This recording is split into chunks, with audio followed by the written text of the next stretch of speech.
अब हम करेंगे क्वेश्चन नंबर 5। क्वेश्चन नंबर 5 क्या दिया, जरा ध्यान से देखो बेटा। क्वेश्चन नंबर 5 में हमें यहां पर युगपत समीकरण डायरेक्ट नहीं दिया है। यहां पर देखो बेटा, x plus y minus 8 upon 2 is equals to x plus 2y minus 14 upon में 3 is equals to 3x minus y upon में क्या है बेटा 4।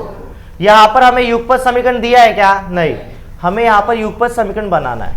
अब ये तीनों बराबर है। यहां पर देखो बेटा, अगर मैं यहां पर ऐसा लिखता हूं a बराबर b बराबर c, इसका मतलब क्या मालूम है? क्या तीनों बराबर है। मतलब यहां पर a किसके बराबर है? b के, b किसके बराबर है? c के, और ab किसके बराबर है? c के। ये तीनों बराबर है।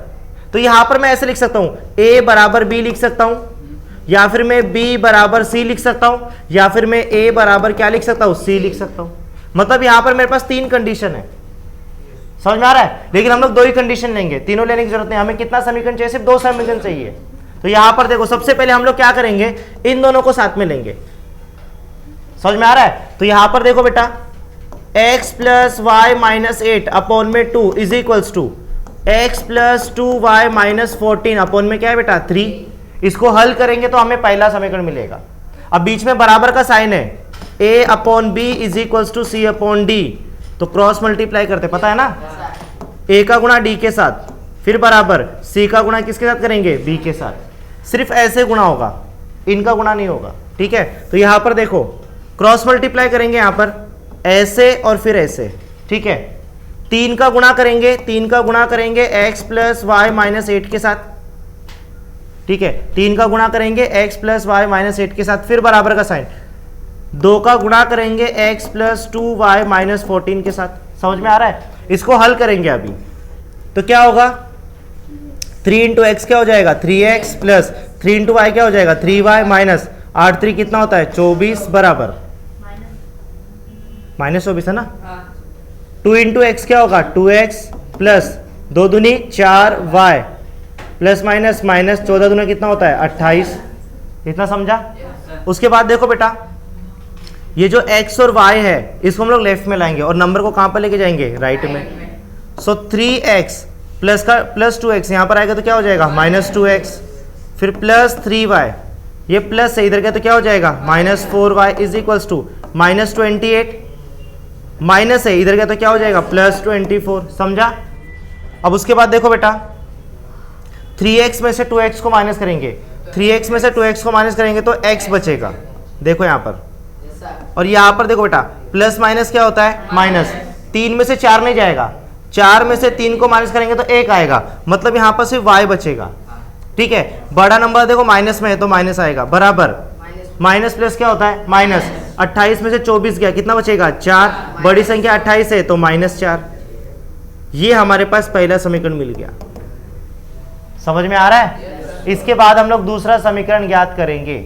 ठीक है, उसके लिए क्या करोगे बेटा, या तो इन दोनों को साथ में ले लो या तो इन दोनों को साथ में ले लो, आपके ऊपर डिपेंड करता है। ठीक है, तो यहां पर मैं क्या कर रहा हूं बेटा, इसको और इसको साथ में ले रहा हूं। ठीक है, सो यहां पर x plus y minus 8 upon में क्या है बेटा 2 इज इक्वल्स टू, फिर इसको ले रहा हूं मैं 3x माइनस वाई अपॉन में क्या है बेटा 4। सेम क्रॉस मल्टीप्लाई करेंगे, क्या करेंगे बेटा क्रॉस मल्टीप्लाई।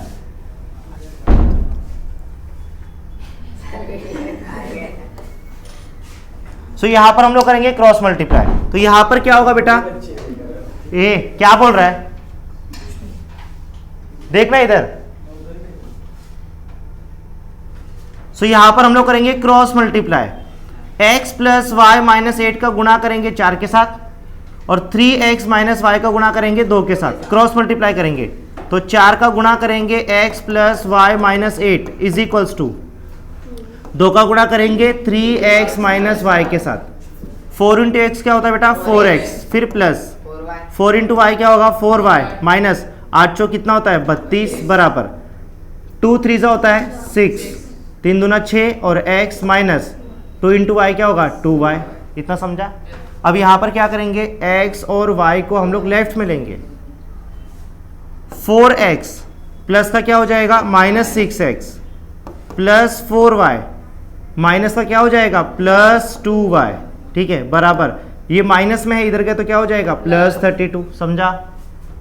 अब इसके बाद देखो बेटा इन दोनों को हल करेंगे, 4 में से 6 नहीं जाएगा, 6 में से 4 गया, कितना बचेगा बेटा 2x, बड़ी संख्या है तो -2x, ये दोनों प्लस में है, 4 और 2 कितना होता है 6, तो यहाँ पर आएगा +6y बराबर 32।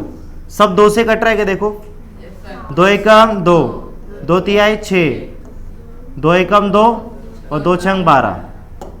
तो समीकरण क्या मिलेगा, -x + 3y = 16।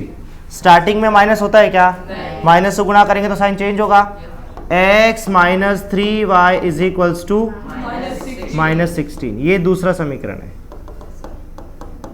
समझ में आ रहा है। अब देखो बेटा ये हमारे पास पहला समीकरण है और ये क्या है बेटा दूसरा समीकरण। इसको हमें क्या करना है, क्रैमर के नियम से हल करना है, ठीक है।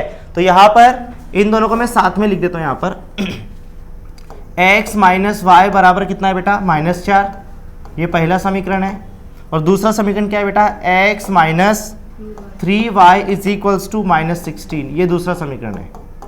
मैं इन दोनों को साथ में लिख रहा हूँ ताकि इजीली सॉल्व हो जाए, आपको वापस से लिखने की जरूरत नहीं। तो देखो बेटा यहाँ पर सबसे पहले हम लोग क्या करेंगे, d का मान ज्ञात करेंगे। अब d का मान ज्ञात करने के लिए हमको क्या करना है बेटा, C1 C2 पे याद रखना है, A1 A2 B1 B2 1 1 -1 -3 cross multiply, minus plus क्या होता है माइनस, 3 एकम 3, फिर माइनस, माइनस प्लस क्या होता है माइनस, 1 एकम 1, -3 + 1 माइनस प्लस क्या होता है माइनस, तो यहाँ पर आएगा -2, ये हो जाएगा d का मान, समझा।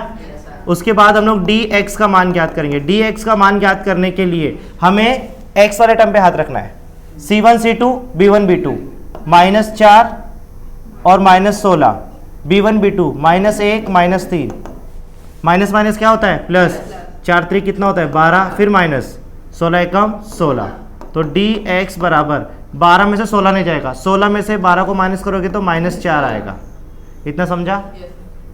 उसके बाद dy का मान ज्ञात करेंगे। अब dy का मान कैसे ज्ञात करेंगे बेटा, y वाले टर्म पे हाथ रखेंगे, A1 A2 C1 C2 1 1 -4 -16 cross multiply, minus plus क्या होता है माइनस, 16 एकम 16, फिर माइनस, 4 एकम 4 और minus plus minus, -16 minus minus plus और ये 4 आएगा, -16 + 4, माइनस प्लस क्या होता है माइनस, 16 में से 4 को माइनस करोगे तो कितना आएगा बेटा 12, -12 आएगा यहाँ पर, ठीक है। dy -12 क्यों लिखा बेटा, क्योंकि 16 माइनस में है, ठीक है। अब उसके बाद में लिखेंगे क्रैमर के नियम से, x बराबर dx/d और y बराबर dy/d। समझ में आ रहा है, इतना काम तो आप कर सकते हो, ठीक है। कि कर दूं मैं कंप्लीट, चलो कर ही देता हूँ, छोड़ो कंप्लीट ही कर देता हूँ। सो यहाँ पर देखो बेटा x का मान अगर हमें ज्ञात करना है तो dx/d और y का मान ज्ञात करना है तो dy/d। और बेटा यहाँ पर आपको रीजन लिखना है क्रैमर के नियम से, क्रैमर के नियम से, ये मैं लिखना भूल गया था, ठीक है। तो x बराबर dx का मान कितना बेटा -4 बट्टे d का मान क्या है -2, माइनस माइनस कैंसिल, 2 एकम 2, 2 दूनी 4, x का मान कितना आएगा 2, इतना समझा।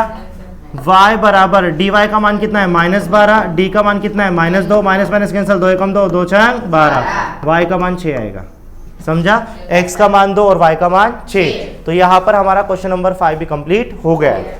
अब जो नेक्स्ट लेक्चर होगा बेटा उसके अंदर हम लोग करेंगे क्वेश्चन नंबर 6, जिसमें हमें युगपत समीकरण को हल करना है। और ये आप तभी कर सकते हो अगर आपको प्रश्न संग्रह 1.4 आता होगा तो।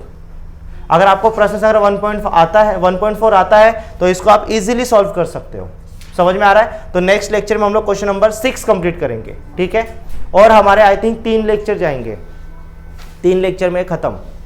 समझ में आ रहा है। उसके बाद हम लोग क्या करेंगे, ज्योमेट्री स्टार्ट करेंगे, ठीक है।